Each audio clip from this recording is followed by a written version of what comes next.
there are search and rescue workers who refuse to talk about what they find in the woods. I used to think that was just internet folklore, creepypasta nonsense. Then I hiked the Ashburn Ridge Trail in West Virginia, and I became one of the things they won't talk about.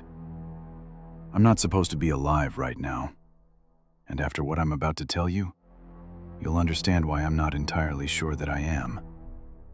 My name is Daniel. I'm 28, and I work as a software engineer in Richmond, Virginia. Last November, I planned a weekend solo hike. Nothing extreme, 2 days, 1 night, a well-documented trail in Monongahela National Forest. Ashburn Ridge. Moderate difficulty, good reviews, plenty of photos online showing beautiful overlooks and a well-maintained path. I drove out Friday evening and camped at the parking area to get an early start.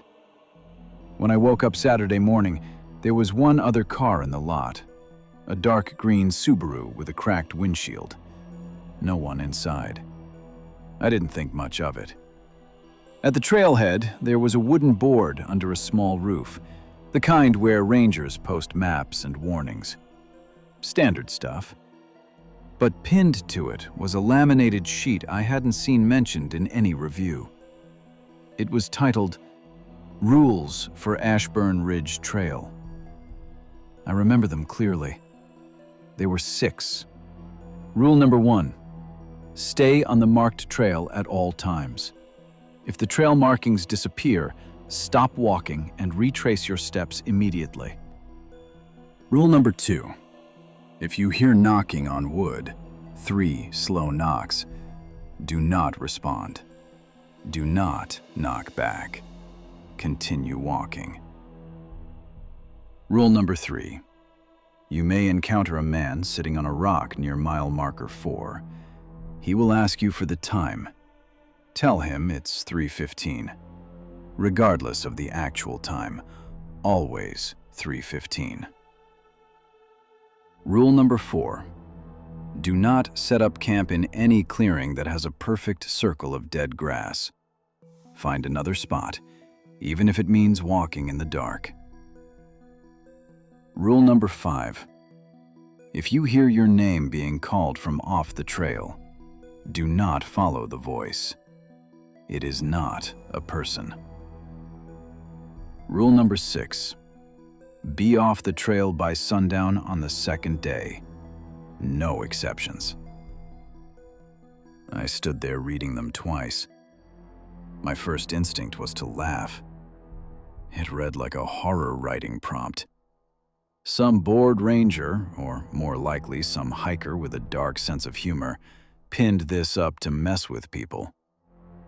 I took a photo and texted it to my buddy Greg. He replied with a laughing emoji and, "Bro, don't die." I started hiking at 7 a.m.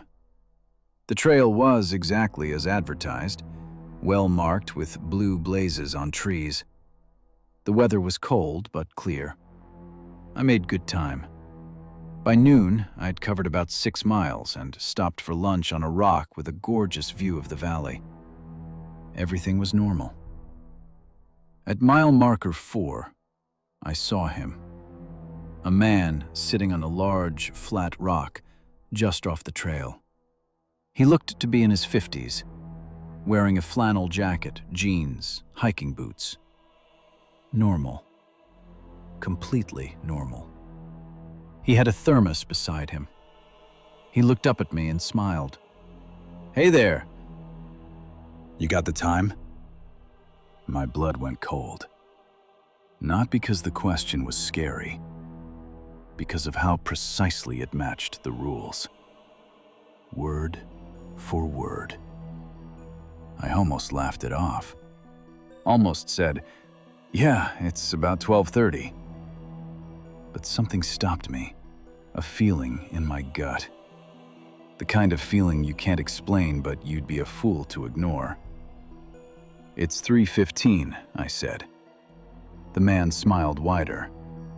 "Much appreciated." He looked back down at his thermos. I kept walking.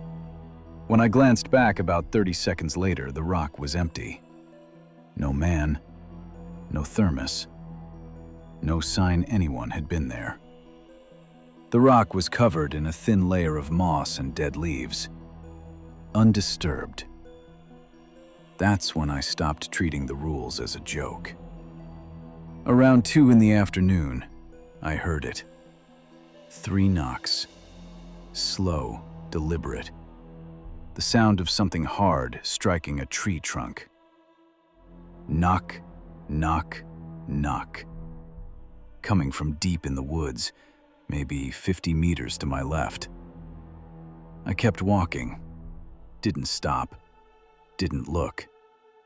A minute later, 3 more knocks. Closer. Maybe 30 meters. I walked faster. 3 more. 20 meters. I could almost feel the vibration in the air.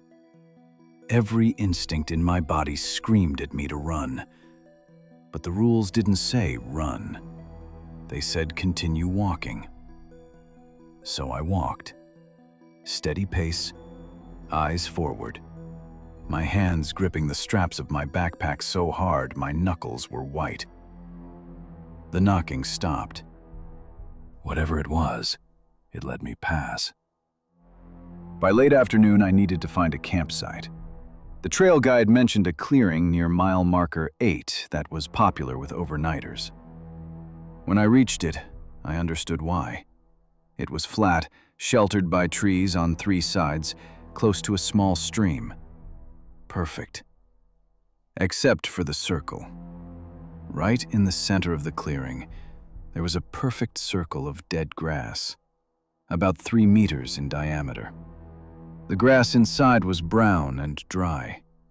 The grass outside was green and alive. The boundary was razor sharp, not a gradual transition, an exact line. Rule number 4. I kept walking. Found another spot half a mile further. Not as nice, slightly sloped, but no circles. I set up my tent, made a fire, ate dinner. Tried to read. Couldn't focus. Kept thinking about the man on the rock. About how he was there and then wasn't. About the undisturbed moss. I fell asleep around 9. At some point during the night, I woke up to the sound of my name. Daniel. Soft, almost a whisper. Coming from outside the tent, somewhere to the south. Daniel, can you help me? I'm lost. It was a woman's voice. She sounded scared, desperate. Rule number 5. I lay still, didn't respond. My sleeping bag was zipped to my chin, and I pressed my face into it, trying to muffle my breathing. Daniel, please. I can see your tent. I just need directions. Please. The voice was closer now. Maybe 10 feet from the tent. I could hear something else beneath the words. A wet, clicking sound, like a jaw dislocating and resetting between syllables. As if the voice was being produced by something that didn't have the right equipment for speech. Daniel. Daniel. Daniel. Daniel. My name repeated, faster and faster, losing its shape, becoming just a sound, a rhythmic, mechanical chant. And then it stopped. Silence for what felt like an hour, but was probably 5 minutes. Then I heard footsteps, light, careful, walking around my tent, stopping at the entrance. A long pause. And then the sound of a zipper. My tent zipper. Moving. Slowly. One tooth at a time. I lunged for the zipper from inside and held it shut.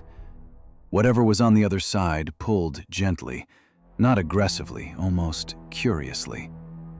Like a child trying to open a Christmas present. The pulling lasted maybe 10 seconds. Then it stopped. I didn't sleep for the rest of the night.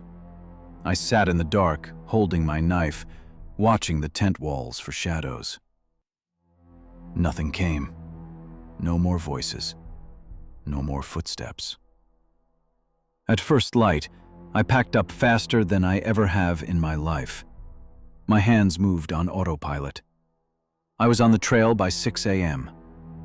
Rule number 6 said, be off the trail by sundown on the second day. I had plenty of time. 12 hours of daylight. But the trail had changed. The blue blazes were gone. Not faded, gone. Every tree where I remembered seeing a marking was bare, unmarked. And the trail itself seemed longer. Landmarks I'd passed the day before weren't appearing when they should. Mile marker 7 took an hour to reach instead of 20 minutes. Mile marker 6 never appeared at all. I walked for 6 hours. According to my GPS, I'd covered 15 miles. But the parking lot wasn't getting any closer. In fact, the GPS showed I was further from the trailhead than when I started that morning. That's when I remembered rule number 1. If the trail markings disappear, stop and retrace your steps. But retrace to where? The markings had been gone since morning. I'd been walking on an unmarked trail for hours. The sun was getting lower. I could feel the panic rising in my chest like water filling a room. I started to jog, then run.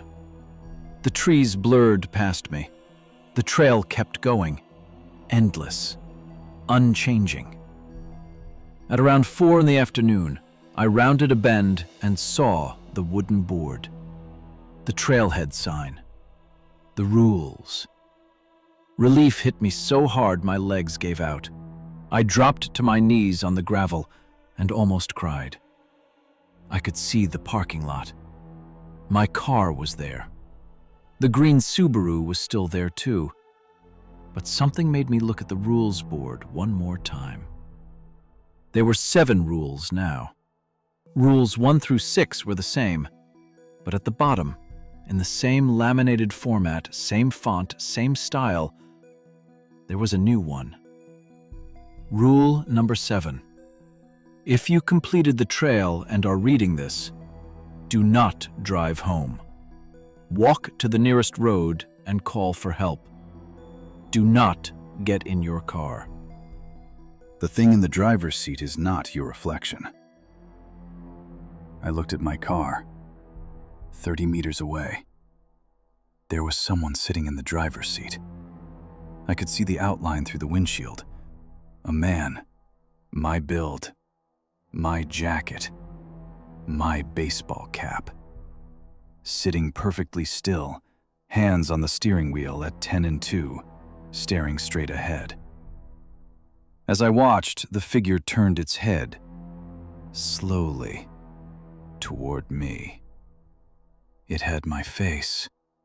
Not a mask, not a resemblance. My face. My exact face. Down to the scar on my left eyebrow from a childhood bike accident. It looked at me with my own eyes. And then it smiled. A wide, wrong smile.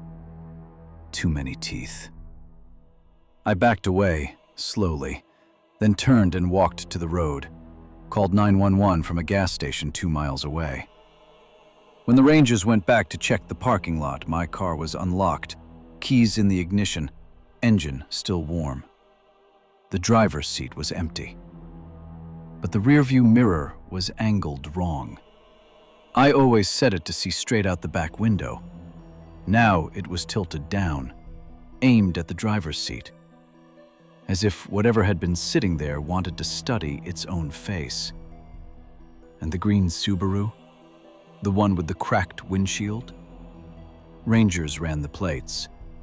It belonged to a hiker named Thomas Vale. He started the Ashburn Ridge Trail 14 months ago. he was never found. I moved to a new apartment after that. Tried to forget. Couldn't, but tried. 3 weeks later, Greg, the friend I'd texted the photo of the rules to, called me. He was laughing.